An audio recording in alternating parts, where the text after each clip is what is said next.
My name is Marcio Galeato. I am a mental health and psychosocial support expert for humanitarian response.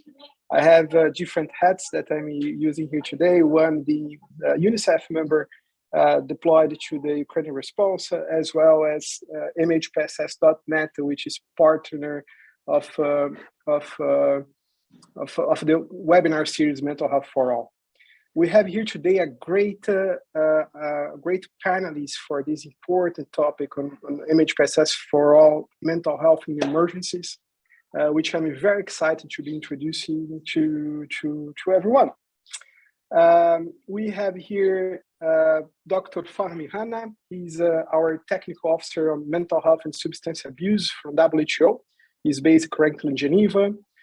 We also have here Mr. Orestes Suvallo, who is the coordinator of the community-based mental health services development for the mental health for Ukraine project in Ukraine at the moment. And I also take in consideration when I introduce you, Mr. Orestes, that we are already that in case of any urgency, you might need to leave quickly. So everyone is also aware of this information in case of that happens.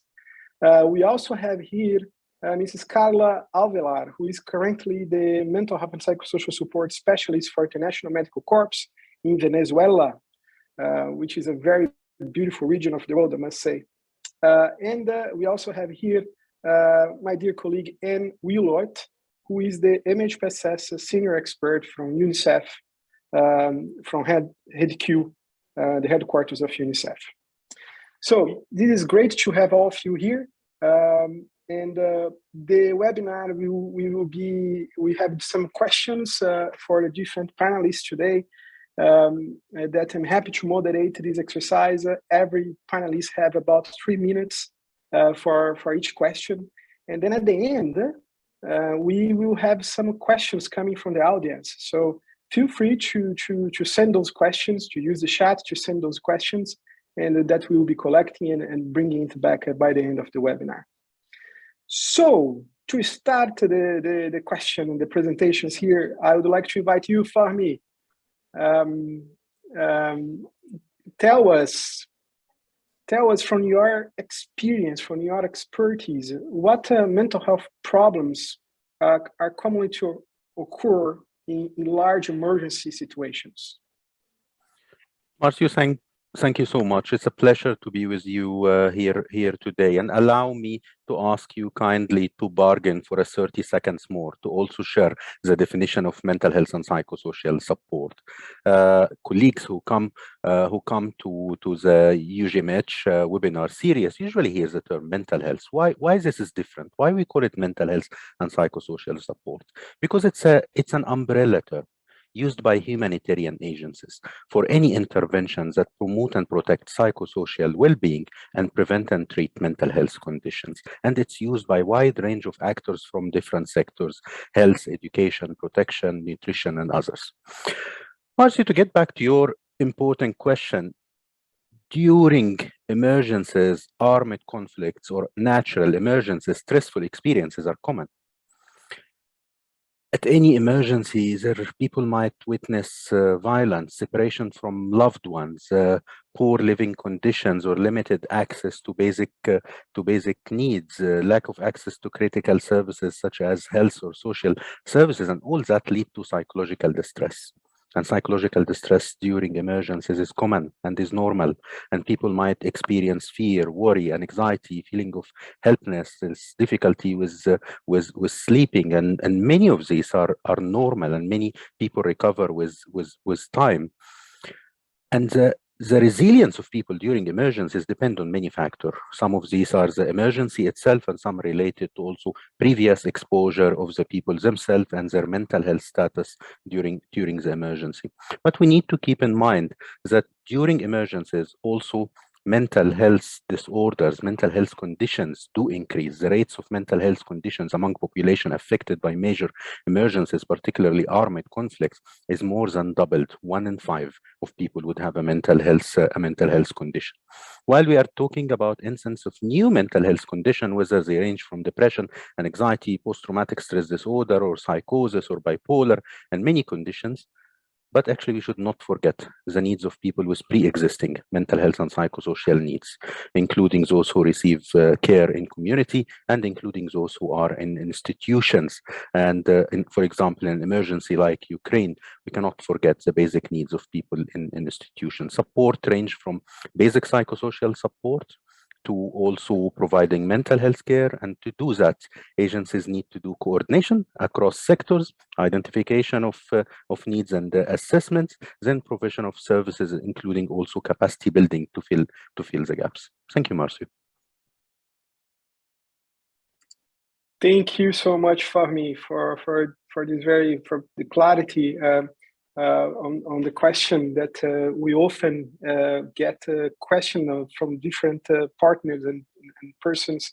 What is the impact of the mental health? What is common situation consequences when emergency hits the ground? No? And now I think I will pass to you in the next question. If you could tell us from your experience, from your point of view, and also UNICEF point of view, what has been your experience in terms of what are the priorities when providing mental health and psychosocial support in emergency settings? What those priorities could be?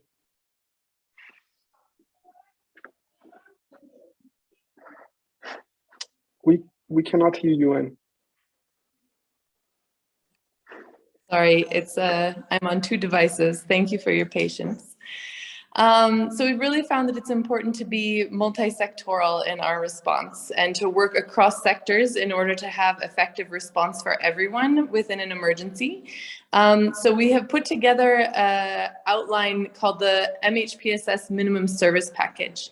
And this outlines a costed set of activities that are meant to be the highest priority. So sometimes it's very confusing to know exactly what to do in an emergency. And this is really supposed to narrow it down to say what the most essential actions are. So it looks at existing guidance and available evidence and expert consensus to bring it all together to make it better coordinated, more predictable, and most importantly, equitable. So it's an easy to follow multi-sectoral package, and we'll put some information about it in the chat that really tells you across sectors which exact activities that you need to do. So you'll find the minimum activity, you'll find a list of actions that you need to take to implement it safely and effectively, and you'll find a budget to go along with it. So it's very simple, very clear, and can hopefully help eliminate some of the confusion about implementing MHPSS in emergencies. So it's really for everyone, for a wide variety of humanitarian actors.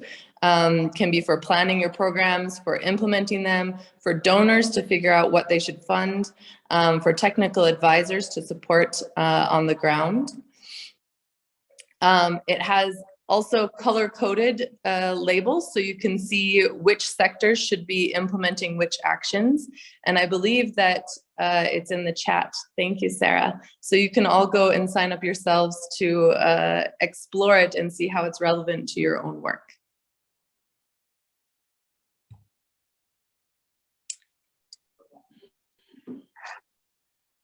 Thank you so much. Thank you so much. Sometimes this gets so interesting that I really kind of just keep concentrating myself because it's such an interesting thing. And I also must say here, when it comes to the discussion about priorities in MHPSS, I remember a few years ago a discussion that during emergencies as well, and prioritization of services, not necessarily they are kind of a sequence of priorities, but they are parallel priorities as well.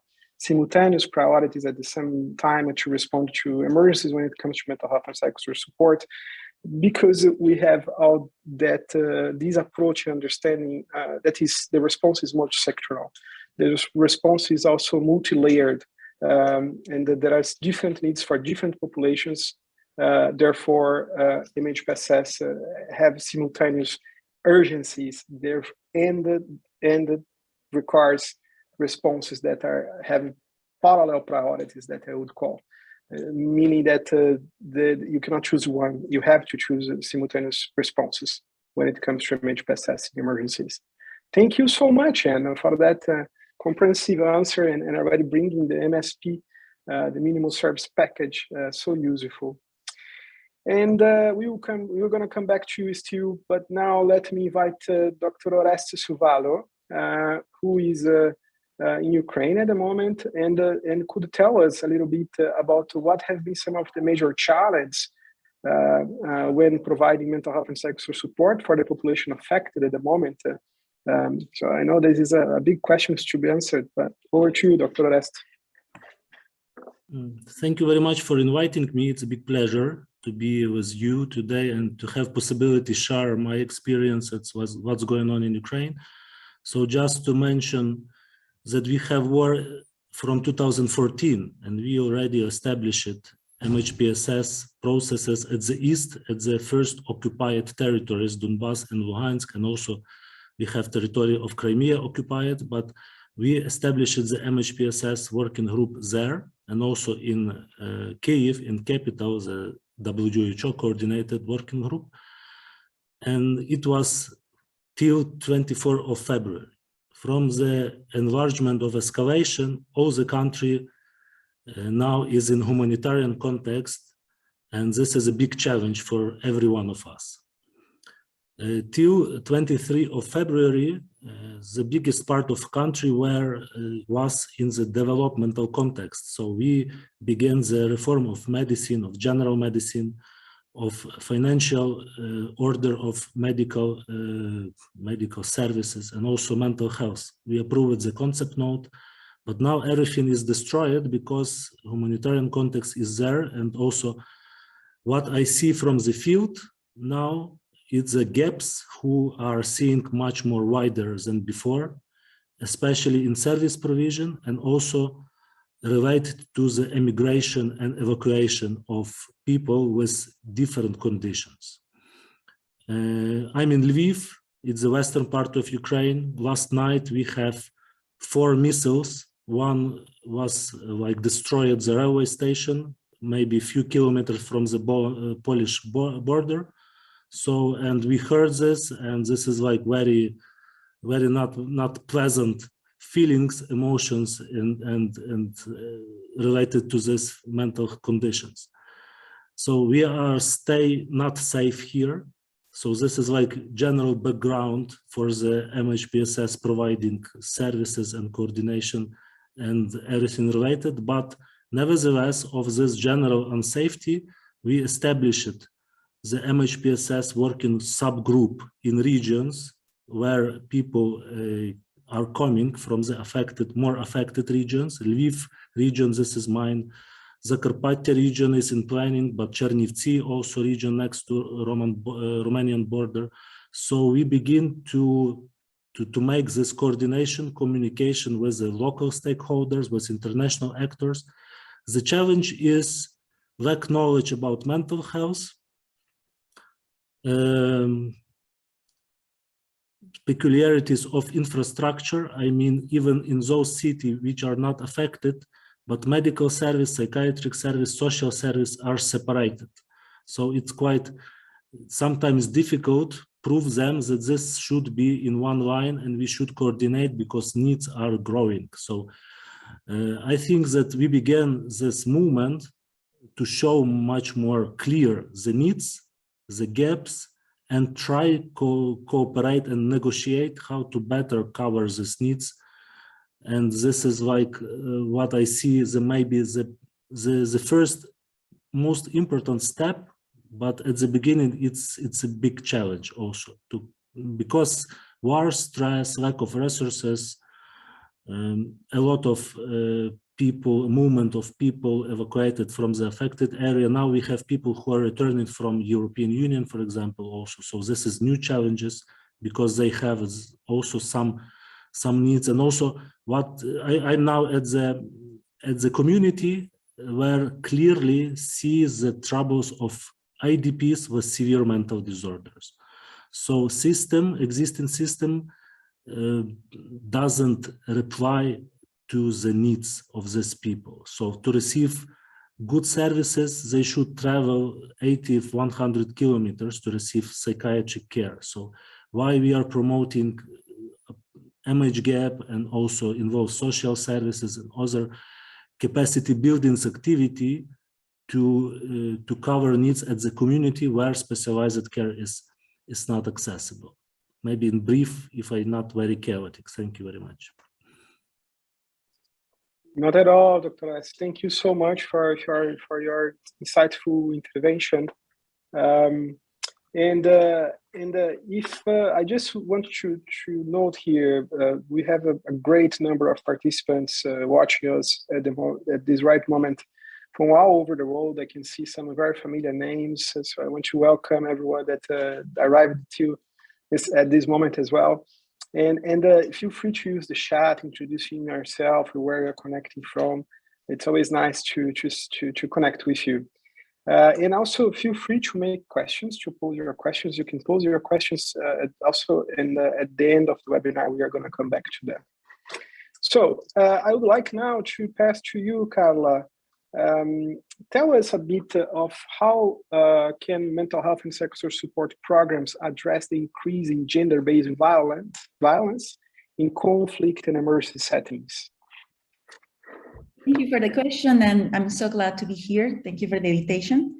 Well, it's important to understand that during emergencies, the risk of violence, exploitation, and abuse is heightened. And we as humanitarian actors, whether our programming have a specific GBV response or not, are responsible for addressing in the earliest stages of the emergencies to prevent the GBV situations that might occur that are so often in the middle of the situations that we are working with. So first of all is to understand that we have that responsibility, and is not something that should be part just for those agencies that have a GBV program in the services that they are providing. Second of all is to understand how this violence is shown in the people that we are working with, to understand the differences. So even when we are providing services in the different layers of the Mhpss programming, we can identify, we can provide adequate support to the survivors, while understanding how these effects manifest with gender responsive. We know that the needs of expression and distress are different, and we should train our personnel to identify those signs so they can effectively address the needs of these survivors, and also know the limits where our intervention have to do a referral for a more focused support, and not try to do everything by yourself, because there is very specific needs that has to be involved with specialized responders in GBV programming. Thank you. Thank you so much, Carla, for your intervention. So if I come back then to you, Fahmi, what does WHO advise in the best way to respond to the mental health needs in an emergency? What lessons have been learned over the years? And I bring to that the point where it has been at least 18 years of experience, 18 years of lessons from the field, caring from one emergency to another emergency. So often, I normally say that we have learned a lot from mistakes that we have done in the past. So what can you tell us from WHO perspective and your own very long field experience? Marcio, thank you. It's exciting to get this question from you, and you and I almost worked together in most of the same emergencies since around 15 years ago. Also in the Middle East, including the Libya crisis in the early days. Let me share with you one point, and this is a big learned lesson that come well from the Ukraine response. Preparedness pays off. I mean, we were working on the Korean response as kindly shared by Orest back in 2014 with the Maidan revolution, and then followed by the war in the east of Ukraine. And across the years, the concept of mental health and psychosocial support and guidance and coordination was introduced. And then there was interest in investing in building back better mental health system in Ukraine. There was the Mental Health for Ukraine project. There was a special initiative from the World Health Organization to scale up universal health coverage for mental health condition in Ukraine. And then the war has started in 2022. So we moved from development that was started with interest in emergency back to emergency again. We hope that this interest now in humanitarian response in Ukraine lead to more investment in development during the recovery phase. But what we gained during the emergency response, colleagues like Orest, colleagues like those who work on a special initiative, the capacity build in the country, the adaptation and use and the awareness, the existence of coordination structure, make when the emergency hit bad, make us able to respond. Second, usually in emergency, do not start an intervention without checking who is doing what, where, when.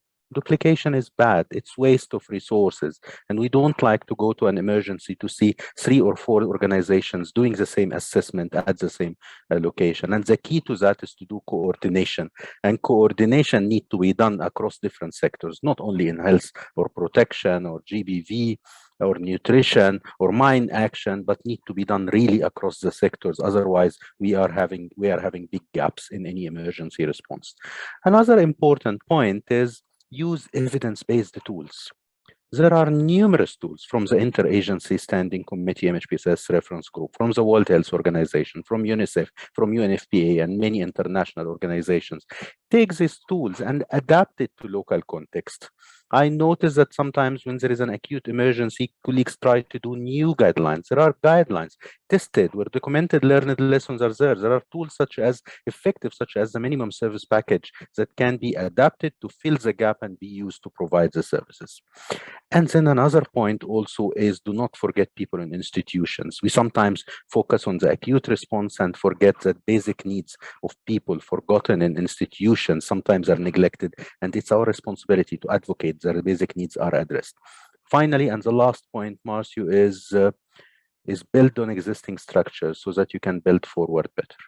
There are many beautiful initiatives happening in Ukraine, from the First Lady initiative on mental health to the Prime Minister Mental Health and Psychosocial Support recently established a coordination group. The strengths of all these initiatives, it's looking at where were the strengths of the pre-existing system. Ukraine, for example, has many psychologists. Some of these initiatives try to build the capacity of existing psychologists complementing their already pre-graduation training. There were community mental health team. This initiative tried to insert into their curriculum of training components relevant to emergency. The way to build forward better is to build on existing structures. Thank you. And I think easily you could go to number 6, number 7, number 8, number 9, number 10, a number of lessons. And it's a very striking question that we all carry lessons from different places that we keep building from them. That easily could be a book, lessons from the field, basically. And coming from that direction, we often see in the field, let's say, when it happens in emergency, some perspectives that they are old discussions, they are not new discussions, but they are often present in different ways. If we focus on the vulnerability of the population, if we over-focus on trauma, if we over-focus on PTSD and so on. And then I want to invite here Anna to bring a bit of the perspective from perhaps this kind of debate, where I know that UNICEF has a great work on looking at the resilience perspective, the community level intervention. So what are the lessons that you can bring to us from this? Thanks, Marcio. So I think it's easy for a lot of people when you see about an emergency from far away, even on the news, it looks quite one-dimensional. People have experienced a terrible event and now this is who they are. But in reality, for those of us who have been through these experiences, you know that people are sophisticated, they're complicated. Experiences are sophisticated and complicated, and they are much more than just that one experience of violence or of war. Even if it's compounded in multiple experiences, people still have many different sides, and a lot of those sides are very resilient. And so thinking through how individuals are made up, there's the environment that they're in, right? Then there's the personality of the individual, who they are, what they feel, what their genetics are, perhaps. And then there's the social factors, who they're in relationships with, who their families are, how they're educated, what they believe. And so all of these things must be considered when we're also considering emergency response. We can't over-focus on one particular area like trauma, for example. We have to think about all the different areas of the individual, of the community's life, of the family life.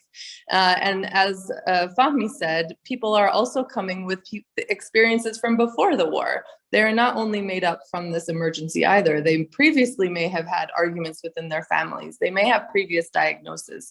They may have previous learning disabilities. And so it's important for us to be considering all of this as we ground our mental health and psychosocial response work in an emergency, to not over-focus on some of these immediate aspects. Of course, we need to consider them, but they should be really blanketed in the community, the family, the whole social structure of the individual and of the family together. Thank you so much, Anne. Thank you. And every emergency response, we kind of face this kind of challenge, and we keep bringing that every time as well. No? It's indeed partially attention in the field for several reasons that I'm not the one being interviewed here. It's you guys.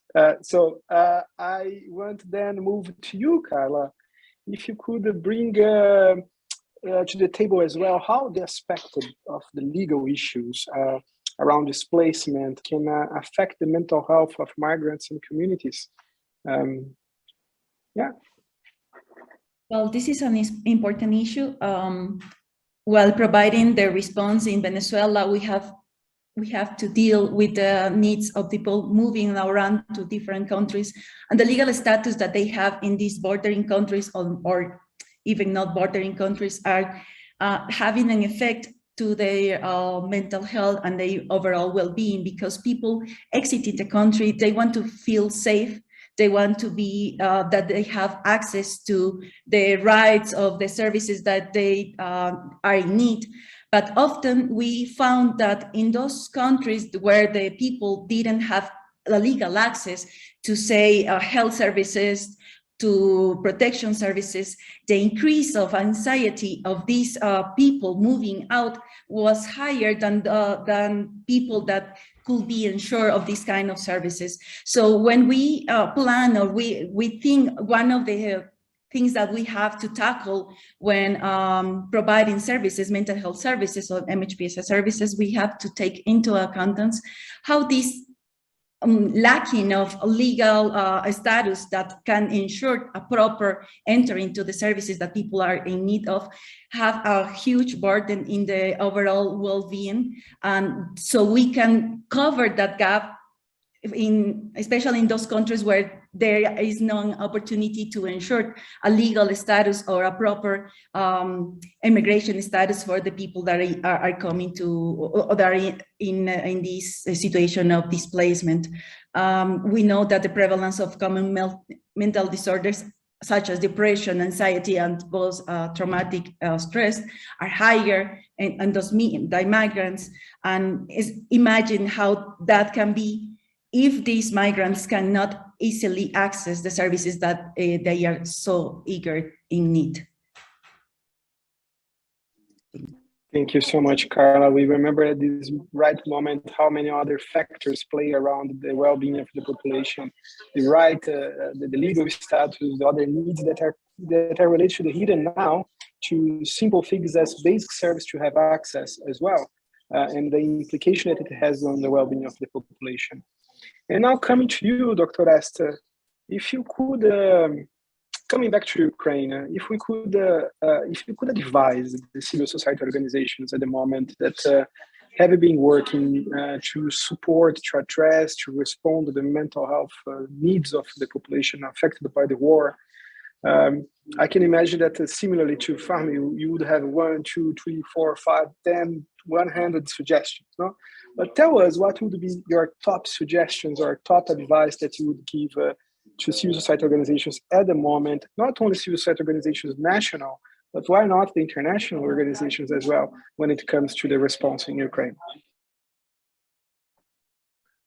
So, first of all, important that civil society organizations are at the place.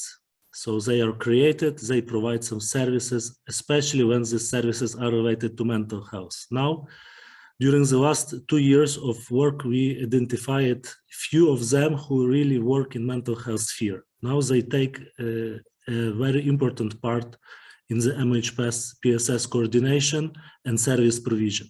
Also, in my region, in the west of the country, we have some organization evacuated from the east who provided service there, but unfortunately they left their replacement, and they now are making here their activity with IDPs, with the same language, with the same culture. So this is like very good and very successful input. International organizations are also like important actors here who provide good practice based on the evidence from other contexts, other countries. But nevertheless, I feel as psychiatrist, I see the lack of NGOs related to some particular troubles and problems, which means that, for example, stigma stay at the place, and to establish a civil society or NGO related to mental health, we also need to promote more, just to give people strength to go out from the shadow, to establish the NGOs for mental health from different needs in mental health and provide the services at the community. And also, what is my like personal experience, that NGOs and civil society organizations need strongly promote their role at the same level as decision makers when the services are provided in the MHPSS context or in this calm context, because very often they are not in the process of decision making because the government or the local authorities, they are not looking at them as a resource. So they should to be at place, they should to be good functioning, providing good practice, support, and promote their activity to be part of service. Thank you.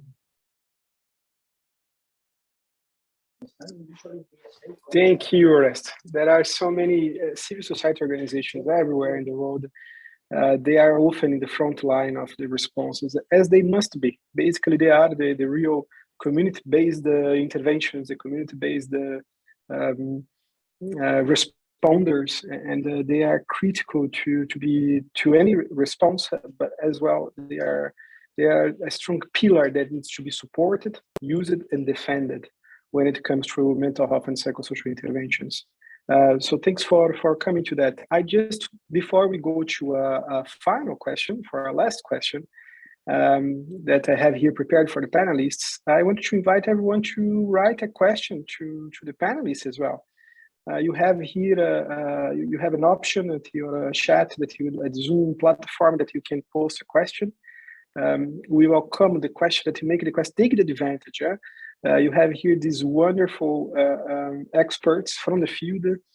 Take advantage and put your question, and I will be happy to convene to them a free debate for the end of these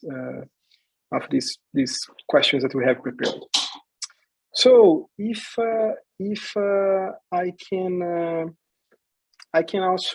I can invite Anne. I invite Anne again. Sorry, Anne, I think I'm spotting you too much today, but this question I think is quite suitable for you because I know from your previous work when you were working with the Center for the Victims of Torture, where you were quite a big advocate for staff wellness, for staff well-being, for frontline well-being, and that is so critical and so crucial in an emergency. And at the same time, we always that it's important, but often we see that as the least kind of action point. Like it's always at the end of the books, it's at the end of the workshops, at the end of the seminars. So tell us what has been your learnings about that and the importance to protect and safeguard their own well-being. Thank you. Yes, extremely important and right, too often forgotten. There are several things I think to think about here. First of all, staff care and well-being should be a part of any organization's response. It should be the responsibility of the organization, of the government, to support the staff workers, and often it's not. Often it's not included in proposals, it's not included in response, and it's very under-resourced, so it's also understandable sometimes that people don't have a lot to give to this. But the reason I say it's a responsibility of the organization and of the HR department is because often it can get put on the mental health professionals within an organization to take care of the other staff members' mental health and well-being. And we want to make sure to separate that, it's not the responsibility of the mental health professionals with providing services to take care of the other staff, but rather the responsibility of the organization to include it in their staff care plans. Also, I think important to have clinical supervision and technical supervision at every level to ensure quality of the services, but also support of the staff. This is common practice in some mental health professions, but not always so common in social work and in other, even education and other sorts of frontline professional facing working positions where you're dealing a lot with people who have mental health struggles. You're also probably, as a staff on the front lines, dealing with a lot of these issues yourself, and support in a supervisory sort of manner that's not about managing, like, were you there to the office on time? Did you fill out all of your sheets? But rather, how can we support you in the work? How are you feeling about providing these services to the population, and include that as a part of the supervision process. And then maybe also just to mention that it is an essential component. It is included in the minimum service package as a minimum action. And so hopefully, along with the budgeting tools there, people will be able to take advantage of that. Can I just actually add one thing? Sorry, Marcio. You'll notice I didn't say that it's up to the staff member to take care of themselves. It is important for the staff members to be engaging in self-care, take healthy coping strategies and things like that. But very, very often we end up putting all of it on the workers. Say, go for a walk, take a deep breath, make sure you don't work too many hours. These things are true, but it shouldn't be on the responsibility for all of the staff members only. It really should be a working effort within the organization to take care of the staff members. Thanks. Thank you so much, Anne. And that's, I don't know if the audience have realized it when Anne was saying that we should not be putting all these on the individual person.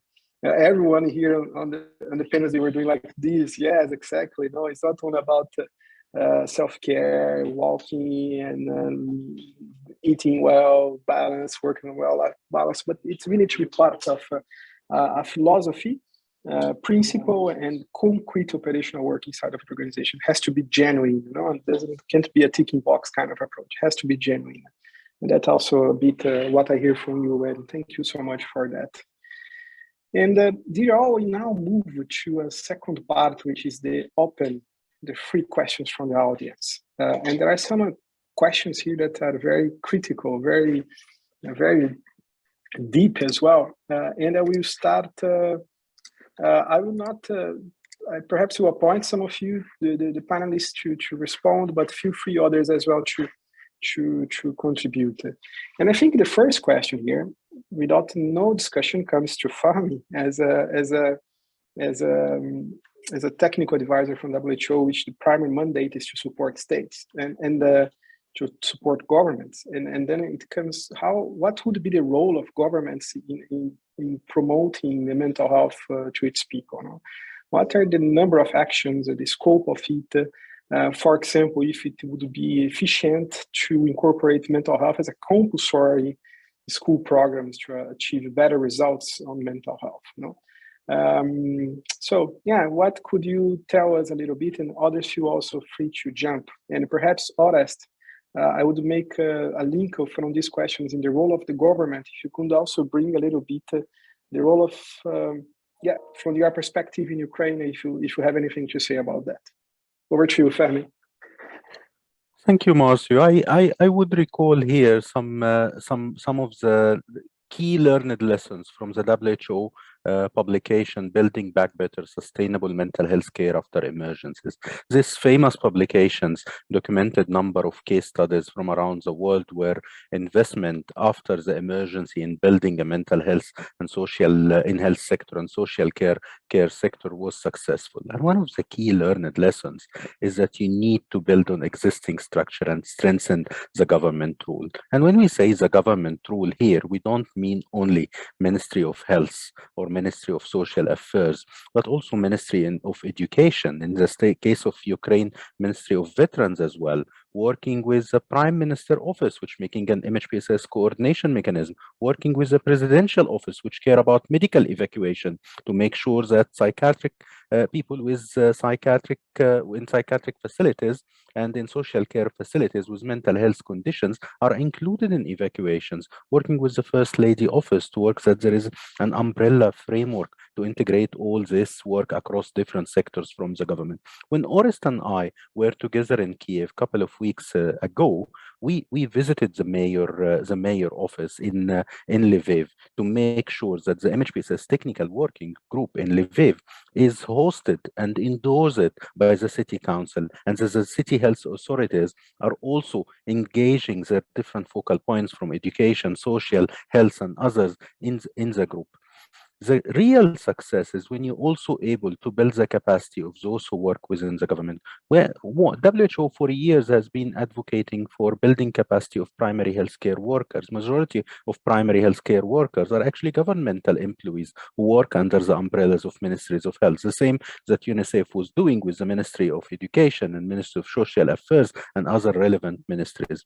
So really building on governmental local capacity is key. But the role of international actors should play a role, like in the deployment where you are currently at Mhpss in Poland, plays a role of an advisory capacity, advising the government based on the international standards, the ISC guidance, the minimum service package, and adapt it to the local context and local needs. Thank you so much, Fahmi. Thank you so much. I don't know, Mr. Orest, do you like to respond to this question? And I think, Carla, I will bring this to you as well, especially in the context where you are. Would be interested to hear your opinion. Yeah, just to continue, that this escalation bring more attention to mental health, and we have now initiatives from different offices, President Office, First Lady Office, and even last week we have approved the intersectoral group at the level of Cabinet of Ministers. And also when we are promoting local Mhpss working groups, we are involving the local actors from the community or state service. So this is like what I think at this stage is already good, that they are coming, they take part at the meetings, and they also begin to understand how this instrument and this way of dealing with needs, how it works. So I think this is a good beginning. Thank you. And I would like to add, sometimes this coordination with the government is tricky, difficult, or not possible. And it's not because the government doesn't want the well-being of the population, but because the way that the humanitarian response is in place are not necessarily with the agreement of the government. That's one of the cases that we are dealing in Venezuela. Not all of the agencies that are working in the humanitarian response are willing to work with the government because of the political situation here. And it's a great gap. Because that doesn't allow that the efforts that are being made at a local level can scale up to the public services, to where a more sustainable response should be having place. So this is a difficulty, but it's also something that we should be addressing constantly, so the government can understand well what the benefits are of the work that we are doing are actually for the population and for the structure themselves.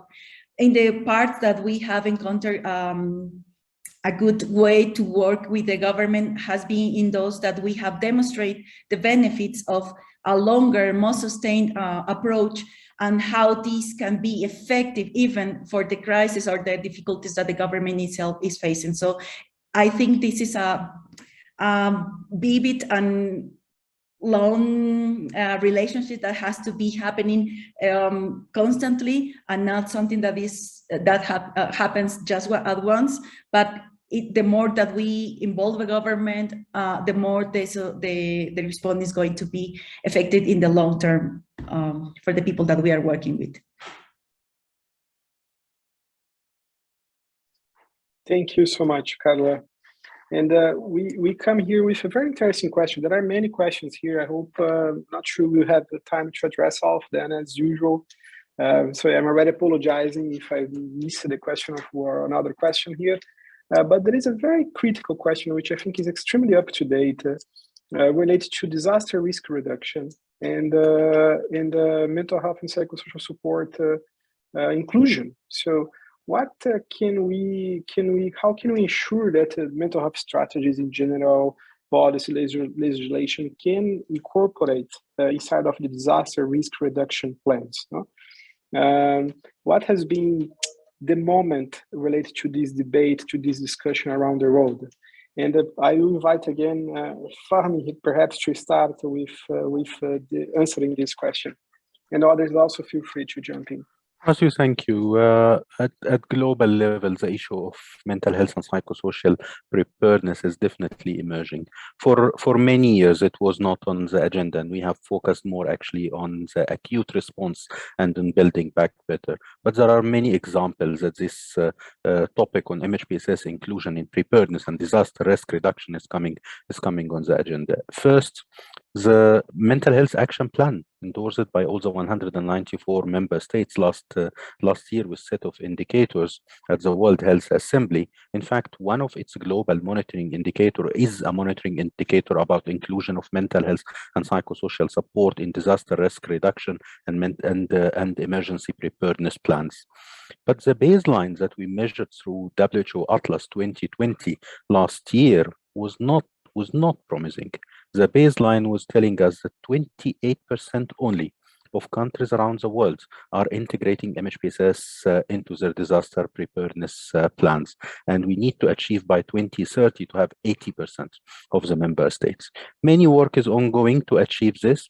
I'm glad that my colleague Sarah Klein has shared here in the chat the link for a document from the ISC on linking guidance note on linking Mhpss and disaster risk reduction and preparedness plans with checklist and with guidance on how to do that, including also on concept and terminology. Many of the things we do after emergency, such as building capacity of all frontline workers on psychological first aid and basic psychosocial skills, if we do before the emergency, we are better prepared. If we set who are the agencies or stakeholders for Mhpss before the emergency and establish a coordination group or a coordination mechanism that would be on standby, it will save us lots of time. And there are many examples, such as in Hurricane Dorian before the Caribbean, in the Bahamas, where there was a standard operating procedure for Mhpss preparedness. Ukraine is a good example when an emergency had found us prepared, but also in recent emergency responses, such as the Syria response, which was preceded by the response to the Iraqi crisis in that sub-region and came and found us preparedness, are also a number of examples of importance of investing in Mhpss preparedness.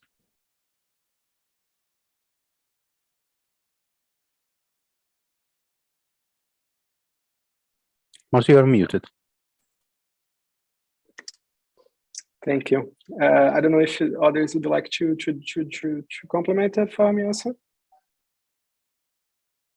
Okay, so if there are a couple of questions here for Ukraine. Mr. asks if you could, one question, and I think this can also be linked somehow to Carla, in a way that a crisis brings attention, no? and how much this current crisis or this current situation, dramatic situation that we have in Ukraine is putting light on the mental health aspect and the importance of the response for mental health, and how this emergency is different from other emergencies when it comes to that. And also, just to jump with this one here, if you have any advice in terms of Mhpss response related to the neighboring countries at the moment in Ukraine. I can talk you maybe more from inside Ukraine, from my perspective, from the western part. So I'm not in the front line. I have a lot of information what's going on there, especially when Russians left Bucha, Irpin, and with all this inhuman behavior and a lot of traumatic, especially against women and children, issues. So we have all this information, and we also have like some capacity to cover these needs from the NGO service and also from the other services. But in the informative space, in the media, in the professional language, the interest increased. And also there are a lot of risks here because sometimes not ethical behavior appeared, sometimes like confidentiality is violated. So this also should be regulated from the side of professionals or civil society of different other issues. So with mental health, we show a lot of other troubles and problems which appeared also in the space here. But in general, as I told before, much more actors from state and also international organizations, but mostly from state, they noticed mental health and they began to talk more about this and understand that the huge resources will be needed to build the system and to cover the needs that they began to understand and see because of escalation and because of war. Thank you. Go ahead, Fahmi.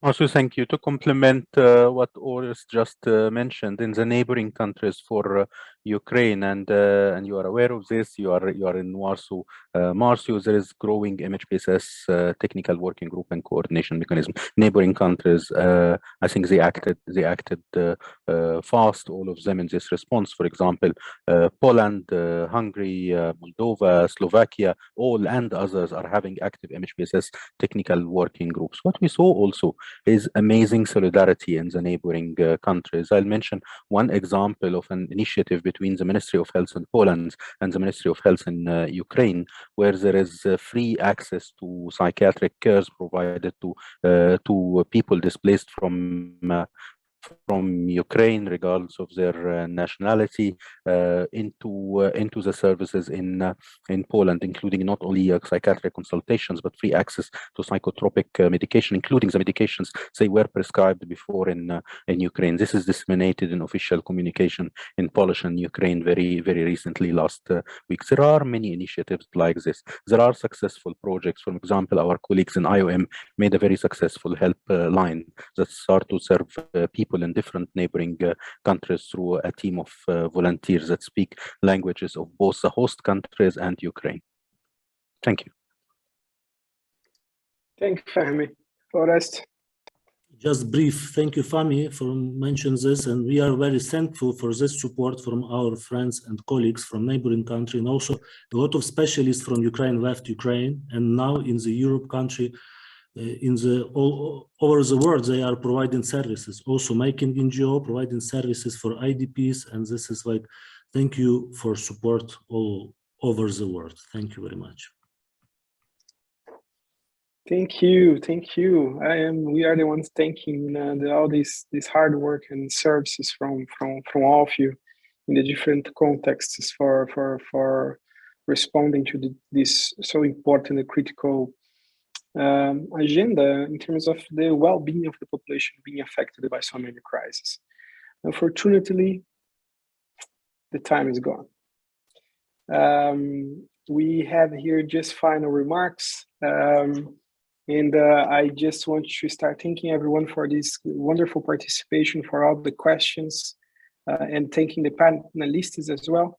And I wanted to invite the panelists here to a very quick answer to the following question. You're going to complete the phrase. In your opinion, to deliver the best mental health program in emergencies, you need to? Let's start here by you, Anne.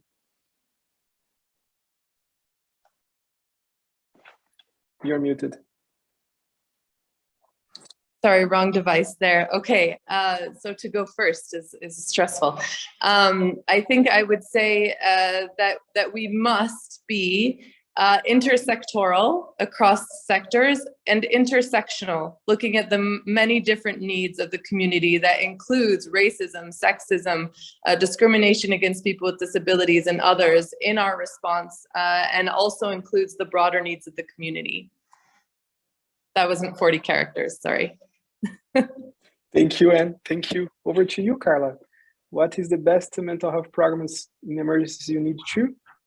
To add to the answer given by Anne, I will add the importance to integrate the population with what we are working with, so we can address to their needs with them, so and not without them.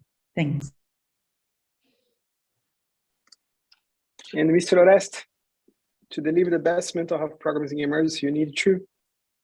I think 3 points. You should be collaborative, you should be transparent, and you should be evidence-based. Thank you. Thank you. And over to you, Fami. What to deliver the best mental health program in emergencies you need to? It's very difficult to come at the end because all what I thought of was taken. But let me complement the good insights from colleagues. I think you need to treat mental health and psychosocial support as a human right, not as a luxury. People during emergencies, because they are people, need much more than water and food to survive. And I will not avoid to answer this one as well. In my opinion, the best mental health program emergencies you need to be genuine. It's very important that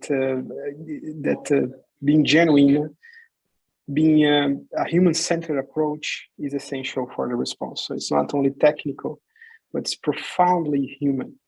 It's about giving humanizing interventions and humanizing approach to very dehumanizing experience that people go through. So I conclude thanking everyone for the participation of this global webinar.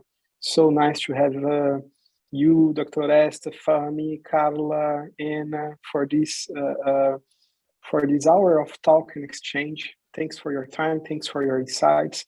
Thanks for the United for Global Mental Health organizing it. Sarah, Diva, and I want to remind everyone that the next webinar will be the annual meeting of the Global Mental Health Action Network, and we are going to have Deborah Castro from WHO, and that will take place on the June 22nd. Thank you once again. I hope you have enjoyed and learned from this webinar, and see you in the field.